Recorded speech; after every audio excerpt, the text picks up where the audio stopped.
안녕하세요. 존청입니다. 2차 스티뮬러스 패키지가 트럼프 대통령의 서명으로 법으로 확정되었습니다.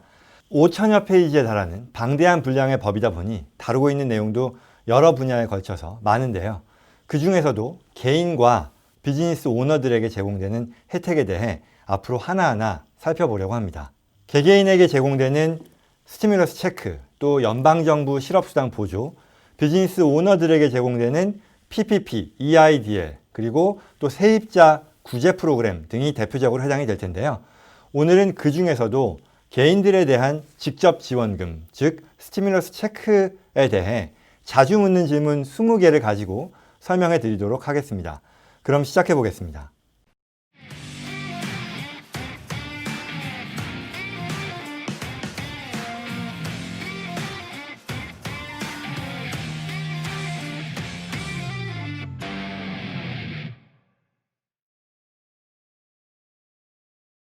네, 그럼 한번 살펴보겠습니다. 이 스티뮬러스 체크 관련해서 자주 묻는 질문 20개로 나누어서 한번 설명해 보겠습니다. 첫 번째는요, 언제 지급받는지에 대한 질문인데요. 1차 체크 지급 때보다 더 빨리 집행이 될 것이라고 예상됩니다. 당연히 한 경험이 있기 때문에 훨씬 더 효율적으로 더 신속하게 진행할 수 있을 거라고 예상이 되는데요. 그러나 이제 지난주, 이번 주 동안에 통과된 법안이 트럼프 대통령의 서명이 이제 보류되면서 지연된 부분이 있다 보니까 그런 거 감안했을 때 원래 이 재무부에서 예상했던 그 타임라인보다는 한 일주일 정도 지연되지 않을까 예상하고요. 디렉트 디파짓 같은 경우는 다음 주부터 개시될 거라는 게 재무부 장관의 설명이었었고요. 체크를 직접 지급받거나 데비카드를 우편으로 받는 경우에는 어쨌거나 최대 1월 22일 주까지는 완료할 계획이다라고 얘기를 했습니다. 그리고 IRS의 어떤 집행 능력 그런 수준을 봤을 때 너무 무리하지 않고 한 주에 대략 한 1,000만 불씩 집행할 예정이라고 하네요. 그래서 1월 22일까지 완료할 것을 목표로 하고 있다라고 언급했습니다. 근데 이와 관련해서요, 오늘 이 트레저리 디파트먼트죠, 재무부에서 보도 자료를 하나 낸 게 있습니다. 그래서 이 재무부와 IRS에서 이제 딜리버 하기 시작했다라는 거죠. 바로 오늘 화요일 뉴스인데요. 아까 한 오후 정도에 나왔던 것 같습니다. 그래서 오늘 배송을 시작했다라는 거고요. 이 이코노믹 임팩트 페이먼트라고 하는 게 우리가 아는 스티뮬러스 체크죠. 그래서 이니셜 디렉트 디파짓 같은 경우, 자동이체 같은 경우는 어쩌면 arriving as early as tonight이니까 오늘 밤에 도착할 수도 있겠다라는 거죠. 그리고 다음 주까지 계속된다는 얘기고요. 또 페이퍼 체크를 받는 경우는 내일부터 메일아웃을 하겠다라는 그런 얘기죠. 생각했던 것보다 더 빨리 신속하게 진행되는 것 같아서 다행스럽게 생각합니다. 그 다음에 두 번째 질문이요. 어떤 방식이냐? 자동이체, 디렉트 디파짓 또는 수표 데비카드. 지난번에도 데비카드로도 집행이 됐습니다. 세 번째, 지원금을 받기 위해서 어떤 등록 절차나 지원해야 되는 그런 게 필요한지 그렇지 않습니다. 별도의 등록 절차는 필요하지 않습니다. 자동이체 정보, 네 번째, 자동이체 정보를 고칠 수 있는지에 대한 부분은요, 지금 현재는 안 됩니다. 그래서 IRS에서 역시 1차 때와 마찬가지로 이 포털이 열려서 본인의 어떤 은행 정보라든가 이런 것들을 업데이트하는 그런 툴이 조만간 나오지 않을까 생각이 되는데요. 어쨌거나 지금 현재로서는 불가능하다입니다. 1차 지원금, 다섯 번째 질문이요. 만약 1차 지원금을 받을 때 쓴 자동이체 은행 계좌가 더 이상 없을 경우, 이런 경우 있을 수 있겠죠. 그 경우에는 IRS에서 디렉트 디파짓을 먼저 시도했다가 아마도 디파짓이 안 되겠죠. 그렇기 때문에 수표를 받게 될 것이고요. 그렇지 않으면 앞서 말씀드린 것과 같은 IRS의 이 은행 정보 등록 포털이 열리게 되면 그때 업데이트할 수 있을 것으로 예상됩니다. 지급 금액은요. 현재 600불 per person이죠. 성인 1인당 600불이고요. 그리고 dependent child에 대해서 600불이 또 추가됩니다. 법 통과 시점에서 17세 미만입니다. 17세를 포함하지 않은 17세 미만 자녀여야 하고요. 대신에 자식 수에 있어서는 제한은 없고요. 그래서 대학생 자녀, 우리가 세금 신고할 때 대학생 자녀는 디펜던트로 들어가는 그런 나이 제한에 있어서 좀 더 높은 제약을 받잖아요. 그러니까 나이가 더 많더라도 인정을 받는데 이 경우에는 17세 이상일 경우에는 대학생 자녀라 하더라도 디펜던트로서의 자격을 상실하게 된다라는 그런 얘기를 합니다. 그 다음에 기타 부양가족, 일곱 번째요. 기타 부양가족은 여기서 체크 지급을 받을 수 있는지에 대해서는요, 안 된다입니다. 따라서 내가 다른 부양가족, 대표적으로 부모님들이 되겠죠. 부모님을 모시고 사는 경우에 이때 세금 신고할 때도 부양가족으로 함으로써 받을 수 있는 혜택이 있는데 이번에는 그렇게 부양가족으로 함으로써 더 받게 되는 혜택과 부모님들을 별도의 그런 파일러, 별도의 신고자로 함으로써 체크를 받을 수 있거든요. 그 경우에는 부양가족이 아니기 때문에 단독 그 가구로서 받을 수 있으니 어떤 게 더 유리한지를 한번 따져볼 필요가 있을 겁니다. 무슨 말씀이신지 이해되시겠죠? 예. 그 다음에 8번째요. 소득 기준은요. 싱글이었을 때 75,000불 AGI, Adjusted Gross Income이 75,000불 미만이면, 이하이면 600불 받는 데서 제약은 없고요. 그게 넘어서면 조금씩 줄어들면서 87,000불을 넘으면 하나도 못 받게 되고요. 부부 공동의 경우는 같은 방식으로 15만 불 이전에는 문제가 없고요. 15만 불을 넘으면 조금씩 줄어들면서 17만 4천 불을 넘으면 하나도 못 받게 됩니다. 그리고 일단 지급하는 것은 2019년을 기준으로 지급하지만, 그리고 이때 지급하는 데 있어서의 기준 금액은 2019년도 본인의 그 세금 신고서 폼 1040이라고 하는데요. 거기서 라인 8B를 살펴보시면 나오는 그 금액을 가지고 한다는 것이고요. 그러나 2019년도에는 뭐 소득이 많았었지만 2020년도가 사실은 팬데믹으로 인한 소득의 감소를 겪은 그런 해가 될 거잖아요. 많은 경우에. 그럴 경우에는 2019년도에 소득이 많아서 자격이 안 됐다 하더라도 2020년도 기준에서 자격이 된다면 20년도에 세금 신고를 할 때 이 혜택을 받을 수 있다라는 그런 얘기죠. 1차 때도 이건 마찬가지였고요. 그래서 이 경우에는 신고서상 내가 텍스를 돌려받는, 그러니까 뭐 내가 낸 세금이 아니더라도 이 금액만큼을 마치 텍스 리펀드를 받듯이 추가로 받을 수 있게 된다라는 그런 뜻이죠. 9번째 질문이요. 과세 소득이냐? 이 금액을 과세 대상 소득으로 간주해서 해야 되느냐? 그렇지 않습니다. 그리고 만약에 내가 체크를 많이 받았을 때, 내 자격보다 더 많이 받았을 때 반납해야 되는지, 이런 질문 가끔 받았었는데 반납 안 해도 됩니다. 뭐 예를 들어 2019년도에는 내가 자격 조건이 돼서 미리 받았단 말이죠. 그런데 2020년도에는 소득이 너무 높아요. 그래서 내가 받을 수 없는 그런 자격이 됐어요. 그렇다고 해서 2019년도 기준으로 해서 받은 금액을 토해내야 되느냐? 그렇지 않다라는 그런 거죠. 그게 이제 정부의 공식 입장으로 나왔으니까요. 가끔 제가 이런 질문을 받았었는데요. 그런 분들 걱정하지 않으셔도 됩니다. 자, 내가 받는 지원금이 내 텍스 리펀드 금액을 줄이는지 11번째 질문인데요. 그렇지 않습니다. 그러니까 마치 내가 지원금을 받는 게 내가 돌려받는 세금을 미리 받은 거 아니냐라는 그런 걱정하시는 분도 가끔 계셨는데요. 그런 걱정 안 하셔도 됩니다. 자, 12번째요. SSDI 또는 SSI 수령자의 경우도 받는지, 이 영상 보시는 분들 중에 해당되는 분도 계실 수 있겠고요. 이게 무슨 얘기인지 모르시면 신경 안 쓰셔도 되는 거죠. 스티뮬러스 체크 받습니다. 자, 13번이요. 2020년도에 만약에 자녀가 생겼을 경우, 부양가족 됩니다. 예를 들어 2020년도생에 자녀가 생기면 디펜던트로서 600불 받는데 자격 갖춥니다. 어떤 방식으로 받느냐? 2020년도에 아이가 태어났기 때문에 아직 IRS에는 이 아이에 대한 정보가 없잖아요. 그러니 2020년도 세금 신고를 빨리 준비되는 대로 빨리 해야겠죠. 그거는 예년과 같은 경우라면 아마 금년에도 뭐 내년에도 마찬가지겠습니다만 1월 말 2월 초부터는 아마 신고할 수 있을 겁니다.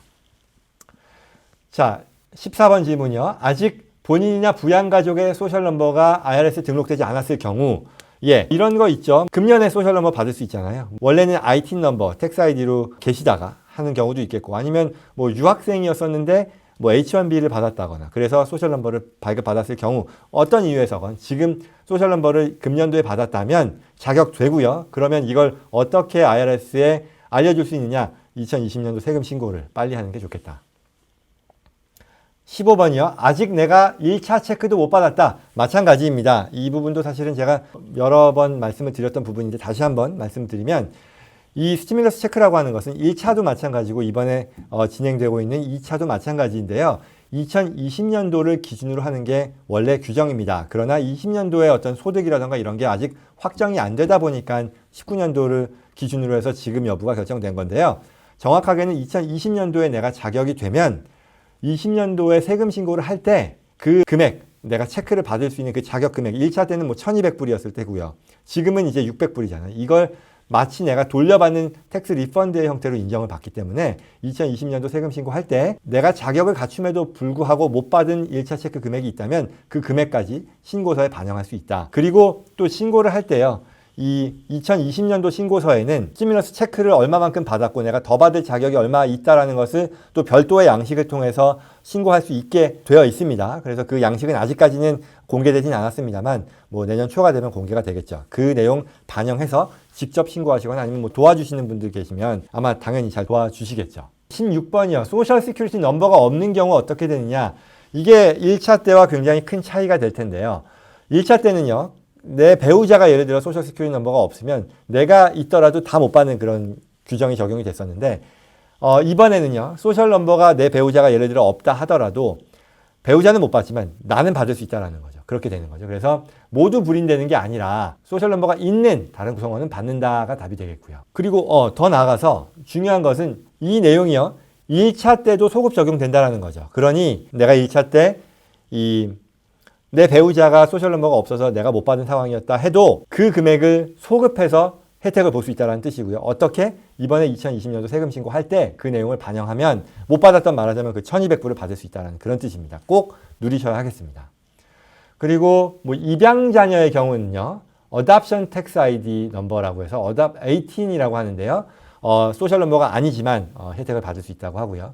또한 군인의 경우에는 배우자 중에 한 명만 소셜 넘버가 있다 하더라도 전체 2명이 다 받을 수 있다는 그런 내용의 적용을 받습니다. 자, 17번이요. 사망인들의 경우는 수령 자격이 어떻게 되는지 금년도 2020년도에 사망하신 분들은 자격이 되고요. 2020년 이전에 돌아가신 분들은 자격이 없습니다. 근데 1차 때 이런 게 있었잖아요. 19년도에 돌아가신 분들에 대해서 지급이 돼서 이게 어떻게 된 거냐라는 그런 좀 신문 기사에도 많이 나오고 했는데요. 이 부분에 대해서는 정부에 반납해야 되는지 또는 반납하지 않아도 되는지가 확실하지 않은 것 같습니다. 그 부분은 자세한 내용이 나오면 별도로 말씀드리도록 할게요. 자, 그리고 18번이요. 이 스티뮬러스 체크 금액을 차압할 수 있는지 그렇지 않습니다. 1차 같은 경우에는요. 차일드 서포트를 우리가 납부하지 않은 경우에는 그에 대해서는 차압될 수 있다는 그런 규정이 적용됐었는데 이번 2차에서는요. 차일드 서포트의 경우라 하더라도 차압되지 않습니다. 자, 19번은요. 2,000불 체크로 올라갈 가능성이 있는지에 대한 부분이죠. 이거는 뭐 지금 현재 계속해서 상하원에서 논의되고 있는 상황이고요. 뭐 하원은 통과가 됐죠. 어제 월요일에 통과가 됐고 상원에서 지금 계류 중에 있는데 표결 여부는 현재까지 미확정입니다. 지금 이 영상을 녹화하는 게 화요일 오후인데요. 현재까지는 확정이 안 돼 있는 상황이고요. 다만 이제 공화당의 미치 매커넬 상원 원내대표가 이와 관련해서 본인의 어떤 새로운 빌, 이 2,000불로 높이는 것과 관련한 새로운 빌을 발표하겠다라고 예고된 상황이고요.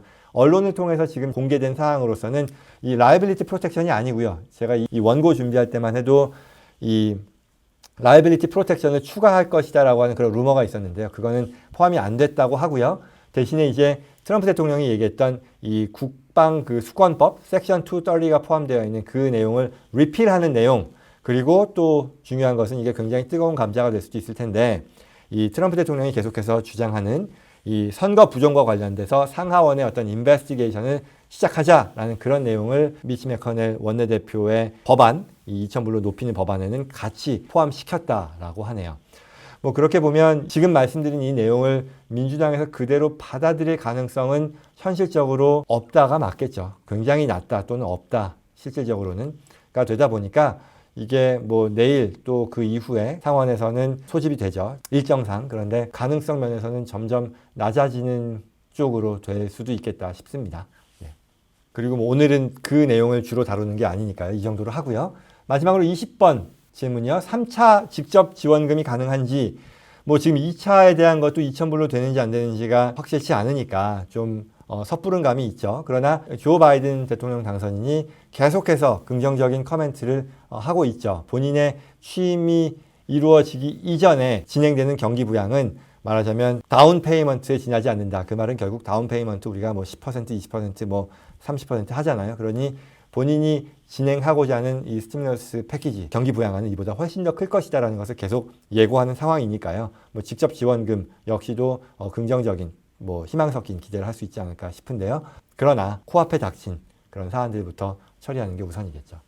이상이 개인들에 대한 직접 지원금, 스티뮬러스 체크에 대한 내용이었습니다. 지난번 영상에서도 말씀드렸듯이 법이 확정이 되면 이 법을 집행하는 행정부에서 구체적인 가이드라인을 제공하게 됩니다. 우리가 지난번 3월 1차 지원이라고 할 수 있는 이 CARES Act를 통해서 경험한 바가 있었죠. 예를 들어서 실업수당에 대해서는 확정된 그 법을 토대로 그 내용을 구현하기 위해 연방노동부에서 여러 차례에 걸쳐서 가이드라인을 제공하고 이를 토대로 각 주 정부에서 실제 집행안들을 진행했었죠.